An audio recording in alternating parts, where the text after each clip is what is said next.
ముఖ్యమైన ప్రధాన పత్రికల్లోని ముఖ్యమైన వార్తల వివరాలు చూద్దాం. ఆంధ్రప్రదేశ్లో గెలిపే లక్ష్యంగా అన్ని పార్టీలు కూడా వ్యూహాలు పన్నుతూ ఉన్నాయి. అటు ప్రచారంతో హోరెత్తిస్తున్న పరిస్థితి ఉంది. అటు ప్రతిష్టాత్మకంగా ఈ ఎన్నికను తీసుకుంది. రెండోసారి అధికారాన్ని నిలబెట్టుకోవడం కోసం జగన్మోహన్ రెడ్డికి సంబంధించిన వైసీపీ పార్టీ ఎలాగైనా వైసీపీని గద్దె దించాలన్న లక్ష్యంతో అటు టీడీపీ, జనసేన, బీజేపీ కూటమి ప్రయత్నిస్తుంది. అటు ఈరోజు జనసేన అధ్యక్షుడు పవన్ కళ్యాణ్ అలానే చంద్రబాబు నాయుడు సభలో ఇద్దరు కలిసి ఉమ్మడిగా సభలో పాల్గొంటున్నారు. ఆ సభకు సంబంధించిన ఏర్పాట్లు జరుగుతున్నాయి. మరోపక్క జగన్మోహన్ రెడ్డి సిద్ధమంటూ ఆయన ప్రచారాన్ని కొనసాగిస్తున్నారు. షర్మిల సైతం ఆమె తన ప్రచారాన్ని హోరెత్తిస్తుంది. అటు కడప పార్లమెంటు పరిధిలో ఆమె పోటీ చేస్తున్నది. నిన్న కొంత చేదు అనుభవం షర్మిలకి ఎదురైన పరిస్థితి ఉంది. ఆమె సభలో వైఎస్ జగన్మోహన్ రెడ్డి అభిమానులు కొంత హల్చల్ చేసిన పరిస్థితి. మొత్తంగా రాజకీయంగా అక్కడ అనేక పరిణామాలు చోటు చేసుకుంటున్నాయి. ఈరోజు ప్రధాన పత్రికల్లోని ముఖ్యమైన వార్తలు ఏంటనేది చూద్దాం. ముందుగా ఈనాడు కనుక చూసినట్లయితే కుమ్మరించేస్తుంది అంటూ వార్తనిచ్చారు. వేల కోట్ల రూపాయలు వెదజల్లుతున్న పార్టీ అంటూ ఇచ్చారు. ఇప్పటికే తొలి విడతలో అభ్యర్థులకు దాదాపుగా 3,500 కోట్లు ఇచ్చింది. 5 ఏళ్లలో రూపాయలు 100 కోట్లకు పడగలెత్తారు అభ్యర్థులందరూ కూడా. వారు సొంతంగా పెట్టే ఖర్చుకు పార్టీ ఇచ్చింది అదనం. సొంత పార్టీ నాయకులనే కొనేస్తున్నారు. ప్రచారం చేస్తున్న వాలంటీర్లకు జీతం ఇస్తున్నారు. ప్రభుత్వ ఉద్యోగులకు నగదు బహుమతులు, ఎక్కడికక్కడ భారీగా డబ్బు బహుమతులు ఇవ్వడం, మద్యం దుకాణానికి 10 లక్షల రూపాయల చొప్పున ముందస్తుగా చెల్లింపులు జరుపుతున్నారు అంటూ వైసీపీ పార్టీ విచ్చలవిడిగా డబ్బు ఖర్చు పెడుతోంది అనే వార్తను ఇచ్చారు. ఇప్పటికే దీనికి సంబంధించి రకరకాల ఆరోపణలు అటు ప్రతిపక్ష పార్టీలు చేస్తూనే బీజేపీ అధ్యక్షురాలు పురంధరేశ్వరి సైతం ఆమె 22 మంది ఐపీఎస్ల మీద ఆమె సంచలనమైన ఆరోపణలు చేశారు. అనేక మంది ఐపీఎస్లు అమ్ముడుపోయారు. వైసీపీ నేతలు వాళ్లకు నెల నెలా జీతాలు చెల్లిస్తున్నారు. ప్రతిపక్ష పార్టీలను ప్రత్యర్థులపైన కేసులు పెట్టి వాళ్ళను భయభ్రాంతులకు గురి చేసి వాళ్ళను ఆ ఎన్నికలలో పాల్గొనకుండా ఉండేందుకు ప్రయత్నాలు చేస్తున్నారు. వాళ్ళందరినీ మార్చాలంటూ పురంధరేశ్వరి కూడా అటు లేఖ రాశారు. ప్రస్తుతం ఈ లేఖ సంచలనమైంది. కానీ ఇప్పుడు ఇక్కడ చూస్తే ఇప్పటికే అధికార పార్టీ నేతలందరూ కూడా రకరకాల వ్యాపారాలు, ఇసుక దందా కావచ్చు, మద్యం వ్యాపారాలు, ఇసుక వ్యాపారాలు, ఇంకా అనేక రకాలుగా కోట్ల రూపాయలకు పడగలెత్తారు. భూములు యథేచ్ఛగా కబ్జాలకు పాల్పడుతున్నారు. ఇప్పుడు వాళ్ళు దోచుకున్న సొమ్ము, సొంతంగా సంపాదించుకున్న సొమ్ము కాకుండా పార్టీ వాళ్లకు 3,500 కోట్లు ఇచ్చింది. కింది స్థాయి నేతలందరినీ కూడా కొనుగోలు చేస్తుంది. పక్క పార్టీ నేతలు, ద్వితీయ శ్రేణి నేతలందరినీ కూడా కొనుగోలు చేస్తుంది. గెలిపే లక్ష్యంగా పావులు కదుపుతుంది. అటు చూస్తే టీడీపీ దగ్గర డబ్బులు లేవు. నిన్న చంద్రబాబు నాయుడు ప్రత్యేకంగా ఒక వెబ్సైట్ను కూడా ఓపెన్ చేశారు ఆర్థికంగా టీడీపీకి సహాయం చేయాలంటూ. కానీ అధికార పార్టీ మాత్రం యథేచ్ఛగా డబ్బులు పనిచేస్తుందనే ఇచ్చారు. చీరలు, కుక్కర్లు, వాచీలు, గడియారాలు ఇవన్నీ కూడా బహుమతులు పంచుతూ ఉన్నారు. ఇప్పటికే విశాఖ జిల్లాలో అత్యంత ధనవంతుడైన ఒక అభ్యర్థి ఇప్పటికే నియోజకవర్గంలో ఇంటింటికి స్వీట్ బాక్సులు, చీరలు పంపిణీ చేశారు. మెస్మా రిసోర్స్ పర్సన్ల వంటి వారితో సమావేశాలు నిర్వహించి భోజనాలు పెడుతున్నారంటూ వార్తనిచ్చారు. అన్ని నియోజకవర్గాల్లో అటు వైసీపీ నేతలు ఇప్పటికే ఒక దఫా అక్కడ ఉన్న కార్యకర్తలందరినీ కూడా కలిశారు. వాళ్ళందరికీ రకరకాలుగా ప్రలోభ పెట్టి వాళ్ళందరినీ తమ వైపు తిప్పుకున్నారు. భారీగా డబ్బులు ఖర్చు పెడుతున్నారనే వార్తనిచ్చారు. అంతులేని అవినీతికి పాల్పడి 100 కోట్ల రూపాయలు పడగలెత్తారు. దానికి తోడు ఇప్పుడు పార్టీ కూడా డబ్బులు ఇచ్చింది. దాంతో డబ్బులు విపరీతంగా వెదజల్లుతున్నారనే వార్తను ముఖ్యమైన వార్తగా ఈనాడు పత్రిక ప్రచురించింది. ఇక అటు చంద్రబాబు నాయుడు నిన్న పంచాంగ శ్రవణంలో పాల్గొన్నారు. అటు రాబోయే రోజుల్లో అటు టీడీపీ విజయం సాధిస్తుంది. అమరావతి తిరిగి పునర్నిర్మాణం జరుగుతుంది. ముందంతా కూడా చంద్రబాబు నాయుడుకు మంచి రోజులేనంటూ ఆ పంచాంగ శ్రవణకర్త ఆయన నిన్న అక్కడ పంచాంగ శ్రవణంలో చెప్పారు. ఆయన అందులో పాల్గొన్నారు. వాలంటీర్లను తీసివేస్తారు అంటూ రకరకాల ఊహాగానాలు వస్తున్న నేపథ్యంలో తాము వచ్చిన తర్వాత ప్రస్తుతం 5,000 రూపాయలు జీతంగా ఉన్న వాలంటీర్లకు 10,000 రూపాయలు చేస్తామంటూ ఆయన హామీ ఇచ్చారు. సామాజిక పెన్షన్లను 4,000కు పెంచుతామంటూ ఇప్పటికే హామీ ఇచ్చారు. దాన్ని మరోసారి ఆయన చెప్పారు. దివ్యాంగులకు 6,000, అట్లనే అభివృద్ధిని పరుగులు పెట్టిస్తామంటూ ఆయన హామీ ఇస్తున్నారు. ఖచ్చితంగా రాబోయే ఎన్నికల్లో ప్రజలందరూ కూడా తమని ఆశీర్వదించాలి, కూటమి విజయం సాధించేలా ఓట్లు వేయండి అంటూ ఆయన చెప్తూ ఉన్నారు. వాలంటీర్లకు మరోసారి ఆయన వరం ప్రకటించినట్లుగానే భావించాల్సి ఉంటుంది. ఇప్పటికే వాలంటీర్ల వ్యవస్థను చంద్రబాబు వస్తే తీసేస్తాడు అంటూ వైసీపీ నేతలు ఆరోపణలు పనులు చేస్తూ ఉన్నారు, ఆ రకంగా ప్రచారం చేస్తూ ఉన్నారు. కానీ ఇక్కడ చూస్తే చంద్రబాబు నాయుడు చాలా స్పష్టంగా పదే పదే సభలో చెప్తూ వస్తున్నారు, వాలంటీర్ల వ్యవస్థను మెరుగుపరుస్తాం, వాలంటీర్ల వ్యవస్థను కొనసాగిస్తామంటూ చెప్తూ వస్తున్నారు. ఇప్పుడు వాళ్ళకి జీతం కూడా 10,000 రూపాయలు పెంపు చేశారు. ఇక్కడ వైసీపీ నేతలు యథేచ్ఛగా డబ్బులు పంపిణీ చేస్తూ ఉంటే చంద్రబాబు నాయుడు మాత్రం ఇక్కడ విరాళాలు ఇవ్వండి, ప్రచారంలో పాల్గొనండి అంటూ పిలుపునిచ్చారు. ఆన్లైన్లో విరాళాల సేకరణ కోసం ఒక వెబ్సైట్ను కూడా ఓపెన్ చేశారు. ఈ రోజు నుంచి టీడీపీ అభిమానులందరూ విదేశాల్లో ఉన్న వాళ్ళు ఆ వెబ్సైట్ ద్వారా అటు పార్టీకి ఫండింగ్ ఇవ్వాలి, ప్రచారంలో కూడా పాల్గొనండి అంటూ చంద్రబాబు నాయుడు పిలుపునిచ్చారు. చూడాలి ఎంతమంది స్పందించి ఏ మేరకు విరాళాలు టీడీపీకి అందుతాయనేది చూడాలి. ఇక నిన్న పిఠాపురంలో అటు పవన్ కళ్యాణ్ తీసుకున్న ఇల్లు గృహప్రవేశ కార్యక్రమం జరిగింది. ఉగాది ఉత్సవాలు అక్కడే జరిగే ఉగాది కార్యక్రమాల్లో కూడా పాల్గొన్నారు.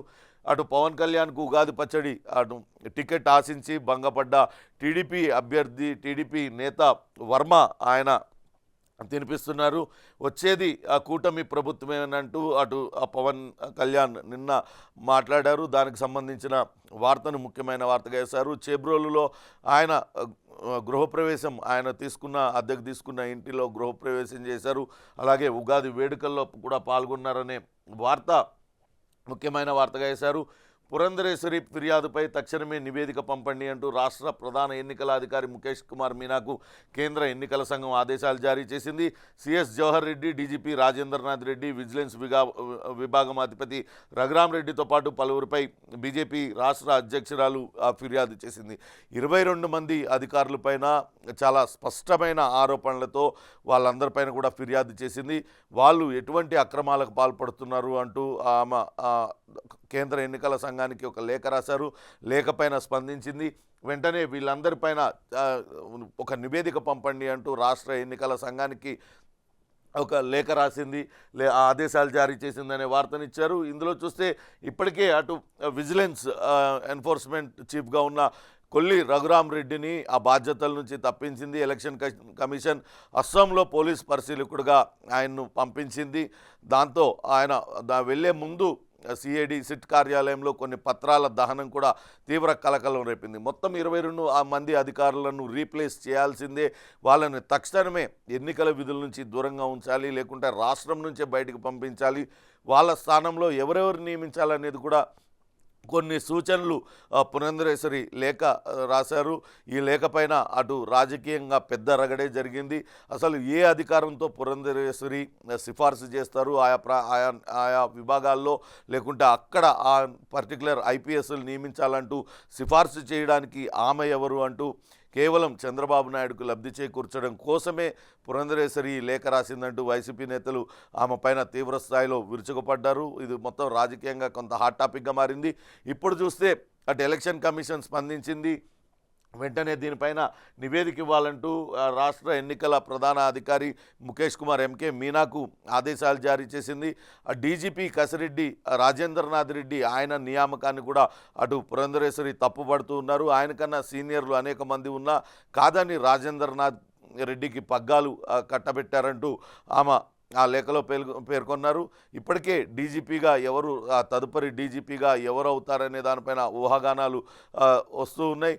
అటు 89 బ్యాచ్ ద్వారకా తిరుమలరావు అవుతారా, 91 బ్యాచ్ ఏబి వెంకటేశ్వరరావు అవుతారా, ఎవరైతే అటు జగన్మోహన్ రెడ్డికి అడ్డుకట్ట వేసినట్టు అవుతుంది, లేకుంటే వచ్చే వాళ్ళు కూడా జగన్మోహన్ రెడ్డికి అనుకూలంగా ఉంటారా, ఈ రకమైన చర్చలైతే అటు ఆంధ్రప్రదేశ్ రాజకీయ వర్గాల్లో జరుగుతున్న పరిస్థితి అయితే ఉంది. చూడాలి అటు ఎన్నికల కమిషన్ ఇచ్చే నివేదిక ఎప్పుడు నివేదిక ఇస్తుంది, ఆ నివేదిక ప్రకారం ఎవరెవరిపైన చర్యలు తీసుకుంటారనేది కూడా వేచి చూడాలి. ఇక నిన్న జగన్మోహన్ రెడ్డి అటు ఉగాది వేడుకల్లో పాల్గొన్నారు. కానీ ఆయన పంచాంగ శ్రవణం లేదు, ఏం లేదు, కేవలం వేద పండితుల ఆశీర్వచనం మాత్రమే తీసుకున్నారు. నేతలను ఎవరిని రావద్దని ముందే ఆదేశాలు జారీ చేశారు. కేవలం కొద్దిమంది మాత్రమే ఉన్నారు. అనిల్ కుమార్ యాదవ్, బొల్లా బ్రహ్మనాయుడు లాంటి నేతలు మాత్రమే అక్కడికి వెళ్ళారు. చిత్రంలో చూడొచ్చు. అటు జగన్మోహన్ రెడ్డితో పాటు జగన్మోహన్ రెడ్డి భార్య భారతి ఇద్దరు కూడా వేద పండితుల ఆశీర్వచనం తీసుకుంటున్నారు. దీనికి సంబంధించిన ముఖ్యమైన వార్తగా అటు ఇచ్చారు. ఇక మరో ముఖ్యమైన వార్త ఎమ్మెల్ఓల పేరుతో జగన్ గూడుపుటాని చేస్తున్నారు. వాలంటీర్లకు శిక్షణ కోసం అంటూ నియమించారు. ప్రభుత్వానికి సమాంతరంగా సొంత సైన్యాన్ని ఏర్పాటు చేసుకున్నారు. 4.5 ఏళ్ల పాటు జీతభత్యాలుగా 260 కోట్ల ప్రజాధనాన్ని దుర్వినియోగం చేశారు. ప్రజలు ఓటర్ల సమస్త సమాచారాన్ని సేకరించి గుప్పెడ పెట్టుకున్నారు. ఇప్పుడు వైసీపీ అనుకూల ప్రచారానికి వినియోగిస్తున్నారు. కానీ దీన్నంతా కూడా ఎన్నికల సంఘం ఏమాత్రం పట్టించుకోవడం లేదంటూ ఒక వార్తను రాశారు. ఎమ్మెల్ఓ అంటే మనం మామూలుగా నియోజకవర్గానికి ఎమ్మెల్యే అనేది వింటాం, లేకుంటే అటు మండల స్థాయిలో ఎంఆర్ఓలు ఎంఈఓలు ఇట్లాంటి అధికారులు ఉంటారు. కానీ మొదటిసారిగా ఎమ్మెల్ఓ అనేది వింటున్నాం. మండల్ లెవెల్ ఆఫీసర్, వీళ్ళని ఎందుకు నియమించారు, వాళ్ళ విధి విధానాలు ఏంటి, వాళ్ళు ఎటువంటి విధులు నిర్వర్తించాలి, ఇవంతా కూడా కొంత గూడుపుటాని జరిగింది దీని వెనకాల, వాళ్ళ నియామకం వెనకాల అంటూ చెప్తున్నారు. ఇన్నాళ్ళు 4.5 ఏళ్ల పాటు వాళ్ళకి 260 కోట్ల రూపాయలు జీతాలు చెల్లించారు. వీళ్ళ పనేంటి అంటే అక్కడ ఉన్న ప్రజలు ఎవరెవరు లబ్ధిదారులు ఉన్నారు వాళ్ళ వివరాలన్నీ కూడా సేకరించాలి. వైసీపీకి ఇప్పుడు అనుకూలంగా వారితో ప్రచారం చేయిస్తున్నారు. తద్వారా రాబోయే ఎన్నికల్లో లబ్ధి పొందడానికి జగన్మోహన్ రెడ్డి ప్రయత్నాలు చేస్తున్నాడనే వార్తను ముఖ్యమైన వార్తగా అటు ఈనాడు పత్రిక ప్రచురించింది. ఇక ఆంధ్రజ్యోతి కనుక చూసినట్లయితే పనికిరాని పట్టా అంటూ ఒక వార్తనిచ్చింది. కొరగాని ఇళ్ల పత్రాలతో జగన్మాయ అంటూ మొత్తం 32 లక్షల మందిని ముంచేశారు. అటు ఓటీఎస్ డబ్బులు కట్టించుకొని అటు ఇంటి పత్రాలు పేదల చేతికిచ్చారు. వాటిపైన జగన్మోహన్ రెడ్డి ఫోటోలు కూడా పెట్టారు. మహిళలకే ఇస్తామంటూ ఇచ్చారు. కానీ ఆ పట్టా ఎందుకు కూడా పనికి రావడం లేదంటూ వార్తనిచ్చారు. ఈ పత్రాలు పనికిరావంటూ బ్యాంకులు తేల్చివేశాయి. డబ్బులు కట్టి ఇల్లు పోయి 7 లక్షల మంది లబోదిబోం అంటున్నారు. 25 లక్షల మంది పేదలకు ఇళ్ల స్థలాలంటూ అప్పుడు ఆర్భాటం చేశారు. వైసీపీ నేతల నుంచి ఎక్కువకు కొన్నారు, కొందరికే అందజేశారు. మిగతా వారికి ఎన్నికల వేళ పంచాలని ఎత్తుగడ, అయినా అవి ఇంకా నిషేధిత జాబితాలే ఉన్నాయి. కలెక్టర్లు డీనోటిఫై చేయక పైసాకు కూడా ఈ పత్రాలన్నీ కూడా పనికిరాకుండా పోయాయి. వాటికి ఇల్లు నిర్మించుకోవడానికి అప్పులు ఇవ్వలేమంటూ బ్యాంకులు చెప్పడంతో ఈ కొరగాని పత్రాలతో జగన్మోహన్ రెడ్డి మాయ చేశాడంటూ ఆంధ్రజ్యోతి పత్రిక ఒక కథనాన్ని ఇచ్చింది. ఓటీఎస్ కట్టించుకొని మరీ ఇళ్ల పత్రాలంటూ వాళ్ళందరికీ ఈ రకమైన పట్టాలన్నీ కూడా జారీ చేసింది. కానీ ఆ పట్టాలు ఎందుకు కూడా పనికిరావు. జగన్మోహన్ రెడ్డి మోసం చేశాడు. ఇప్పుడు 7 లక్షల మంది లబోదిబోం అంటున్నారు. 25 లక్షల మందికి ఇళ్ల స్థలాలు ఇస్తామంటూ ప్రచార ఆర్భాటం చేశారంటూ ఆయన ఒక సంచలన కథనాన్ని అయితే ఆంధ్రజ్యోతి ప్రచురించింది. ఇక నిన్న టీడీపీ కార్యాలయంలో పంచాంగ శ్రవణంలో చంద్రబాబు నాయుడు పాల్గొన్నారు. రాబోయే రోజుల్లో అటు టీడీపీకి ఉజ్వల భవిష్యత్తు ఉంటుందంటూ పంచాంగ శ్రవణకర్తలందరూ కూడా చెప్పిన పరిస్థితి ఉంది. ఇక చంద్రబాబు నాయుడు విమర్శలను ముఖ్యమైన వార్తగా ఇచ్చారు. జగన్కు ధనదాహం పిచ్చెక్కినట్లుగా ఆయన సంపాదిస్తున్నారు. 1500 బస్సులు పెట్టి ప్రచార సభల ఒక్కో సభకు 15 కోట్లు ఖర్చు. ఇంత డబ్బు ఎక్కడి నుంచి వస్తుంది? ప్రతిరోజు వైసీపీ ఫేక్ ప్రచారాలు, విశృంఖలంగా ఫోన్ ట్యాపింగ్, పింఛన్లు జగన్ జేబులో నుంచి ఇవ్వడం లేదు. మేమున్నప్పుడు 10 రెట్లు పెంచాం, ఈసారి వచ్చాక 4,000 ఇస్తాం, దివ్యాంగులకు 6,000 ఇస్తామంటూ చంద్రబాబు నాయుడు నిన్న విమర్శలు చేశారు. చంద్రబాబు నాయుడు ఒక్కో సభకు 15 కోట్లు ఖర్చు అవుతాయంటూ చంద్రబాబు నాయుడు ఆరోపిస్తున్నారు. అంతేకాకుండా 1500 బస్సులు పెట్టి ఈ ప్రచార సభలు చేస్తున్నారా అంటూ ఆయన ఆశ్చర్యం వ్యక్తం చేస్తున్నారు. కానీ అక్కడ షర్మిల చూస్తే ఒక్కో సభకు 60 కోట్లు ఖర్చు పెడుతున్నాడు జగన్మోహన్ రెడ్డి అంటూ గతంలో విమర్శించింది. పెద్ద ఎత్తున ప్రజాధనాన్ని దుర్వినియోగం చేస్తున్నారు. ఈ డబ్బంతా కూడా ఎక్కడి నుంచి వచ్చింది? మీ నుంచి దోచుకున్నదే ఇప్పుడు ఈ రకంగా సభలకి సమావేశాలకి ఖర్చు పెడుతున్నారంటూ గతంలోనే షర్మిల ఆరోపించింది. ఇప్పుడు అదే రకమైన ఆరోపణలు కాకపోతే కొంత అమౌంట్ను తగ్గించి చంద్రబాబు నాయుడు చేస్తున్నారు. షర్మిల 60 కోట్లు అని చెప్పింది. కానీ చంద్రబాబు నాయుడు గారు పాపం ఒక్కో సభకు 15 కోట్లు మాత్రమే జగన్మోహన్ రెడ్డి ఖర్చు పెడుతున్నాడంటూ ఆయన చెప్పారు. ఈ డబ్బంతా కూడా ఎక్కడి నుంచి వస్తుంది? జగన్కు పిచ్చెక్కినట్లుగా సంపాదించాడనే వార్తను ముఖ్యమైన వార్తగా అటు ఆంధ్రజ్యోతి పత్రిక ప్రచురించింది. ఇక అసలు ఏం జరుగుతుంది పేరుతో మరో కథనాన్ని ఇచ్చింది. వైసీపీ వక్ర మార్గాలు, వంకర వ్యూహాలపై అటు ఎన్నికల కమిషన్ ఇటు కేంద్ర ప్రభుత్వం దృష్టి సారించింది. ఆయా అంశాల్లో ఏం జరుగుతుందో ఆరా తీశారు. 22 మంది ఐపీఎస్లపైన నిర్దిష్టమైన ఆరోపణలు చేస్తూ వాళ్లను ఎన్నికల విధుల నుంచి తప్పించాలంటూ పురంధరేశ్వరి రాసిన లేఖపైన కేంద్ర ఎన్నికల సంఘం స్పందించింది. అటు ఐపీఎస్ అధికారి ఏబి వెంకటేశ్వరరావు పైన గతంలో రాష్ట్ర ప్రభుత్వం చర్యలు తీసుకుంది. ఆయనకు సంబంధించిన వివరాలు ఇవ్వాలంటూ తాము అడుగుతుంటే ఎందుకు ఇవ్వడం లేదంటూ కేంద్రం రాష్ట్ర ప్రభుత్వాన్ని ప్రశ్నించింది అంటూ వార్తనిచ్చారు. అట్లనే ఆ ఐపీఎస్ల కథేంటి, మీ పురంధరేశ్వరి లేకపోయినా మీ జవాబేంటి చెప్పాలంటూ అటు రాష్ట్ర ఎన్నికల సంఘాన్ని ఆదేశాలు జారీ చేసింది, త్వరగా నివేదిక ఇవ్వాలంటూ. దాంతో మరికొంతమంది ఇప్పటికే అనేక మంది ఐపీఎస్ల మీద చర్యలు తీసుకుంది. పల్నాడు ఎస్పీ కావచ్చు, ప్రకాశం ఎస్పీ, నెల్లూరు, చిత్తూరు జిల్లాల ఎస్పీలపైన చర్యలు తీసుకుంది. వాళ్ళు విధి నిర్వహణలో అలసత్వం వహించడం, మొన్న ప్రధాని సభలో వాళ్ళు నిర్లక్ష్యంగా వ్యవహరించడం, ఐజీ పాలరాజు పైన కూడా ఆయనను బదిలీ వేటు వేసింది. నిన్న కొల్లి రఘురామరెడ్డిని ఆయన్ని అసోంకు పరిశీలకులుగా పంపింది. ఇప్పుడు పురంధరేశ్వరి రాసిన లేఖపైన కనుక చర్యలు తీసుకుని ఉంటే పదుల సంఖ్యలో ఐపీఎస్ల ట్రాన్స్ఫర్లు ఖచ్చితంగా జరుగుతాయి. వాటిల్లో క్రాంతి రాణా టాటా, ఇంకా పిఎస్ఆర్ ఆంజనేయులు, పివి సునీల్ కుమార్ ఇట్లాంటి సీనియర్ ఐపీఎస్ అధికారులందరూ కూడా ఉన్నారు. వాళ్ళపైన నిర్దిష్టమైన ఆరోపణలు చేస్తుంది పివి సునీల్ కుమార్. ఆయన అటు వైసీపీకి నేరుగా ప్రచారం చేస్తున్నారు. దళిత వాడల్లో ఆయన వైసీపీ నేతగా వ్యవహరిస్తున్నారంటూ ఆమె ఆరోపణలు చేసింది. కొల్లి రఘురామరెడ్డి, అలానే రిషాంత్ రెడ్డి అనే ఐపీఎస్ అధికారులు ప్రతిపక్ష పార్టీల నేతలకు సంబంధించిన ఫోన్లు ట్యాపింగ్ చేస్తున్నారంటూ దానికి సంబంధించిన వివరాలన్నింటినీ అందులో పొందుపరిచారు.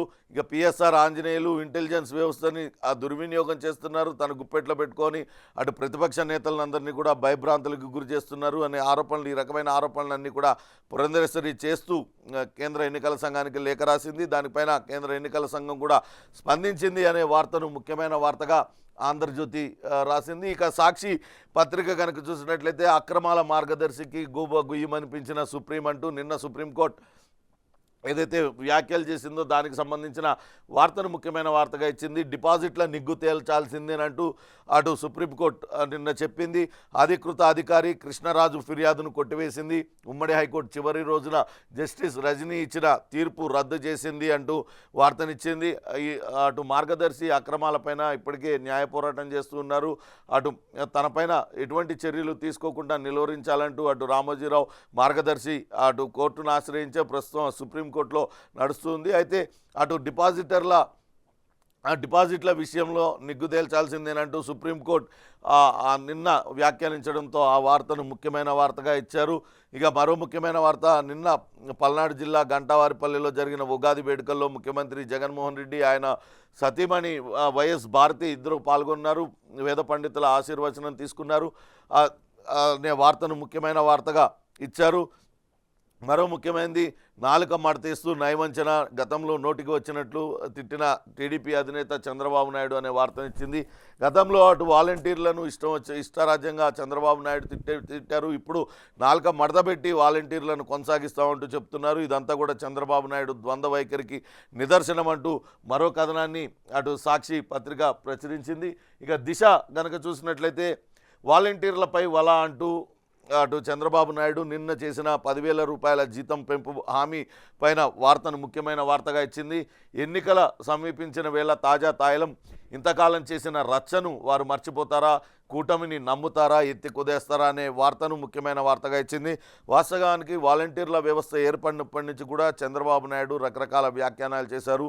ఏం ఉద్యోగం అది, ముఠలు మోసే ఉద్యోగమా, 5,000 రూపాయల జీతంతో వాళ్ళు ఏం చేస్తారు అంటూ ఇంకా రకరకాలుగా విమర్శలు చేస్తూ వచ్చారు. ఇటీవల కాలంలో వైసీపీ కార్యకర్తల్లో వ్యవహరిస్తున్నారంటూ వాళ్ళపైన ఆరోపణలు చేశారు. మొన్న పింఛన్ల పంపిణీ కూడా వాలంటీర్లతో చేయించొద్దంటూ చెప్పారు. కానీ అది నెగిటివ్గా పెద్ద ఎత్తున ప్రచారం కావడంతో ఆయన వాలంటీర్ల వ్యవస్థను రద్దు చేస్తామంటూ కూడా గతంలో మాట్లాడారు. కానీ ఇటీవల కాలంలో ఎన్నికల ప్రచార సభల్లో ఎక్కడ కూడా వాలంటీర్ల వ్యవస్థను రద్దు చేయం మేమంటూ హామీలు ఇస్తూ ఉన్నారు. వాలంటీర్లకు ఇంకా మెరుగైన జీవితాన్ని కల్పిస్తాం, వాళ్ళల్లో కొంతమందిని మంచి స్కిల్ డెవలప్ చేసి వాళ్ళని ఇంకా మెరుగైన ఉద్యోగాలు ఇస్తామంటూ మొన్న చంద్రబాబు నాయుడు హామీ ఇచ్చారు. తాజాగా 10,000 రూపాయల జీతాన్ని పెంచుతాము, 5,000గా ఉన్న జీతాన్ని 10,000కు చేస్తామని చెప్పారు. కానీ దీన్నంతటినీ వాలంటీర్లు నమ్ముతారా, కూటమి వైపు వెళ్తారా, లేకుంటే తమను వాలంటీర్లుగా నియమించిన అటు వైసీపీ వైపే వాళ్ళందరూ మొగ్గు చూపుతారా? వాలంటీర్ల పైనే ఇప్పుడు ఎందుకు ప్రధాన పార్టీలన్నీ కూడా గురిపెట్టాయి? జగన్మోహన్ రెడ్డి అయితే నేరుగా ఆయన ప్రతి సభలో కూడా చెప్తూ ఉన్నారు, వాలంటీర్లే నా సైన్యం అంటూ ఆయన బహిరంగంగానే చెప్తూ ఉన్నారు. అంటే తాను అమలు చేసిన సంక్షేమ కార్యక్రమాలని ప్రజల వద్దకు నేరుగా తీసుకెళ్లేది వాలంటీర్లే. వాలంటీర్లందరికీ కూడా అసలు ప్రభుత్వం ద్వారా వచ్చిన పథకాల లబ్ధిదారుల వివరాలన్నీ కూడా తెలుస్తాయి. మరోసారి అధికారంలోకి వస్తే మరిన్ని సంక్షేమ పథకాలు వస్తాయి మీ అందరి వద్దకు అంటూ నేరుగా ప్రభుత్వానికి అటు లబ్ధిదారునికి మధ్య ఉన్న వారధులు వీళ్ళందరూ వాలంటీర్లు. అందుకే వాళ్ళను జగన్మోహన్ రెడ్డి పదే పదే నా సైన్యం అంటూ చెప్తూ వస్తున్నారు. కానీ చంద్రబాబు నాయుడు చూస్తే నిన్న మొన్నటి వరకు విమర్శలు చేశారు. ఇప్పుడేమో తాను వాలంటీర్ల వ్యవస్థని రద్దు చేయను, వాలంటీర్లను కొనసాగిస్తాను, ఇంకా మెరుగైన జీతాలను ఇస్తానంటూ ఆయన చెప్తూ ఉన్నారు. దీన్నంతటినీ కూడా వాలంటీర్ నమ్ముతారా, నమ్మి టీడీపీ వైపు ఉంటారా అనే దానిపైనే ప్రధానమైన వార్తగా అటు దిశ పత్రిక ఇచ్చింది. జగన్ సర్కార్పై ప్రజల్లో అంతో ఇంతో సానుకూలత ఉందంటే అందుకు కారణం వాలంటీర్ల వ్యవస్థే. రాష్ట్ర వ్యాప్తంగా ప్రతి 50 కుటుంబాలకు ఒక వాలంటీర్ ఉన్నాడు. అధికార పార్టీ కార్యకర్తలు సానుభూతిపరులుగా ఉన్న వాళ్ళనే వాలంటీర్లుగా నియమించారు. వాలంటీర్లు ఎన్నికల విధుల్లో పాల్గొనకుండా చేయాలంటూ చంద్రబాబు నాయుడు ఎన్నికల సంఘానికి ఫిర్యాదు చేశారు. ఓ 2 నెలల పాటు వాళ్ళను విధుల నుంచి విధుల్లో ఉండకూడదంటూ వాళ్ళను వైసీపీ నేతలు వాళ్లకు ఈ 2 నెలలు ఎన్నికల సంఘం ఇచ్చిన ఆంక్షలతో వాళ్ళు ఉండరు కాబట్టి 2 నెలల జీతం వారికి అందించారు. అయినప్పటికీ కూడా కూటమి నేతలు టార్గెట్ చేయడంతో వాలంటీర్లు నేరుగా రాజీనామాలు చేశారు. ఆంధ్రప్రదేశ్ రాష్ట్రంలో ఇప్పటిదాకా అనేక మంది వాలంటీర్లందరూ కూడా మూకుమ్మడి రాజీనామాలకు పాల్పడుతున్నారు. రాజీనామా చేసి నేరుగా వాళ్ళు వైసీపీ నేతలుగా వైసీపీ కార్యకర్తలుగా పనిచేస్తున్నారు. వాలంటీర్లందరూ వైసీపీ వైపు నిలబడితే కష్టాలు తప్పవని గ్రహించిన చంద్రబాబు ఒక్కో వాలంటీర్కు నెలకు 30,000 నుంచి 50,000 రూపాయల ఆదాయం వచ్చేటట్లు చేస్తానంటూ గతంలో ప్రకటించారు. ఈ హామీ నమ్మదగినట్లుగా లేదనిపించిందో ఏమో ఇప్పుడు నెలకు 10,000 రూపాయలు జీతాన్ని పెంచుతామంటూ నిన్న ఉగాది రోజున ప్రకటించారు. వీటిలన్నింటినీ చంద్రబాబు నాయుడు చేసిన హామీలను, చంద్రబాబు నాయుడు చేసిన గతంలో చేసిన వ్యాఖ్యలను మర్చిపోయి ఇప్పుడు ఆయన ఇచ్చిన హామీలతో చంద్రబాబు నాయుడు వైపు మొగ్గు చూపుతారా వాలంటీర్లు అనే వార్తను ముఖ్యమైన వార్తగా ఇచ్చారు. బరిలో ఆర్ఆర్ఆర్ ఫిక్స్ అనేది మరో వార్తగా ఇచ్చారు. అటు వైసీపీ రెబల్ ఎంపీ ప్రస్తుతం టీడీపీ నాయకుడు అటు రఘురామకృష్ణంరాజుకు ఇంతవరకైతే ఎక్కడా టికెట్ కేటాయించలేదు. తనకు నరసాపురం నుంచి ఎంపీగా పోటీ చేయాలని భావించారు. అటు బీజేపీలో టికెట్ దక్కుతుందని చివరి నిమిషం దాకా ఆశ పెట్టుకున్నారు. కానీ దక్కకపోవడంతో తీవ్ర నిరాశకు గురయ్యారు. చంద్రబాబు నాయుడు పైన సంచలన వ్యాఖ్యలు కూడా చేశారు. అయితే ఇంకా నిన్న పవన్ కళ్యాణ్ కూడా రఘురామకృష్ణరాజు కలిశారు. ఉగాది సందర్భంగా తాను ఖచ్చితంగా ఎన్నికల బరిలో ఉంటాను, ఎంపీగా పోటీ చేస్తానా ఎమ్మెల్యేగా పోటీ చేస్తానా అనేది ఇంకా తెలియదంటూ ఆయన చెప్తూ వస్తున్నారు. కానీ ఉండి నుంచి ఆయన శాసనసభకు పోటీ చేస్తారనే ప్రచారం జరుగుతుంది. అక్కడ రామరాజు అక్కడ అభ్యర్థి, ఆయన తీవ్ర ఆవేదన వ్యక్తం చేస్తున్నారు. తనకు ఇన్ని రోజులు ఆ పార్టీ కోసం కష్టపడ్డ తనను కాదని ఇప్పుడు రఘురామకృష్ణరాజుకు ఎలా టికెట్ ఇస్తారంటూ ఆయన ప్రశ్నిస్తున్నారు. ఒకవేళ చంద్రబాబు నాయుడు కనుక ఇచ్చినట్లయితే పార్టీ ఆదేశాలను తాను తప్పక పాటిస్తానంటూ ఆయన కొంత భావోద్వేగంతో చెప్పారు. కానీ కార్యకర్తలు మాత్రం ఎట్టి పరిస్థితుల్లో ఆయనకే టికెట్ కేటాయించాలంటూ గట్టిగా పట్టుబడుతున్న పరిస్థితి ఉంది. ఇక సార్వత్రిక ఎన్నికల్లో తాను పోటీలో ఉంటున్నానని ఇది ఫిక్స్ అని టీడీపీ కండువా కప్పుకున్న వైసీపీ రెబల్ ఎంపీ రఘురామకృష్ణరాజు స్పష్టం చేశారు. నిన్న చేబ్రోలులో పవన్ కళ్యాణ్ గృహప్రవేశం సందర్భంగా ఆయన ఇంటికి వెళ్ళారు. అక్కడ మీడియాతో మాట్లాడారు. ఎమ్మెల్యేగా ఎంపీగా పోటీ చేస్తానా 24 గంటల్లో తేలిపోతుందంటూ ఆయన అన్నారు. మరి ఆయన ఎమ్మెల్యేగా పోటీ చేస్తారా, ఎంపీగా పోటీ చేస్తారా, ఎక్కడ ఏ నియోజకవర్గం నుంచి పోటీ చేస్తారనేది కూడా వేచి చూడాలి. ఇక ఈరోజు చంద్రబాబు నాయుడు పవన్ కళ్యాణ్కి సంబంధించిన ఉమ్మడి ప్రచారం జరగబోతుంది. 11, 12 తేదీల్లో గోదావరి జిల్లాల్లో ఆ రోజు కూడా ఇద్దరు కలిసి ఉమ్మడిగా సభలో పాల్గొంటారు. రోడ్డు షోలు, బహిరంగ సభలతో ప్రచార హోరెత్తిస్తారనే వార్తనిచ్చారు. ఈరోజు అక్కడ భాగంగా టీడీపీ జనసేన ఉమ్మడిగా ప్రచారం చేస్తారు. ఇకపై దీనికి ఇప్పటికే ఆ రూట్ మ్యాప్ కూడా క్లియర్ అయిపోయింది. కార్యకర్తల్లో జోష్ పెంచేందుకే 2 పార్టీల నాయకులు ఈ రకమైన రోడ్ ప్లాన్ని తయారు చేసుకున్నారనే వార్తను ముఖ్యమైన వార్తగా దిశ పత్రిక ప్రచురించింది. ఇవి ఆంధ్రప్రదేశ్ విషయాలు.